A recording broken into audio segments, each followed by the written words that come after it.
девчонку я влюбился и пропал, и свежим утром у реки поцеловал глаза ее, как две звезды, и голос мед ласкает звук, как майский день. Она поет, манит и зовет, сердце не соврет, я за нее готов пройти огонь и лед, гоблинов налет, урочий полет, я пел бы о любви ночи напролет. Ее папа великаном злющим был, у нее ловился мир науки, сыном. Когда нас про поцелуй, про наш пропуск страшный сон, и меня грохнуть обещал, кто был стучал и в окно кричал про то, что съест меня и скинет на причал. Славный был мой бал, я плакал и рыдал, и вечерком я папе сильно передал. И говорю себе, простите, братцы, не горюйте обо мне, моя любовь еще сильнее горит во мне.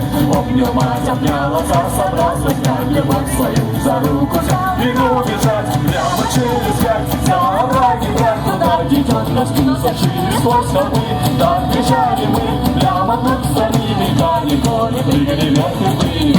Так сначала устал я сильно и решил отдуть вино.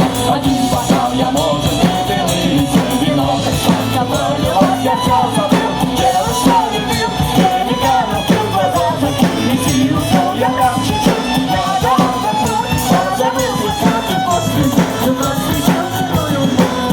Страшно меня ночью разбудила страха, я любимую свою забыл, и убежал, что ночью было так красиво, сильно толку я спасал, не поступил. А что было, я не разбудил, это я здесь сама влюбил, и вино разбил, сердце разбудил, и дома рано утром я красоту был.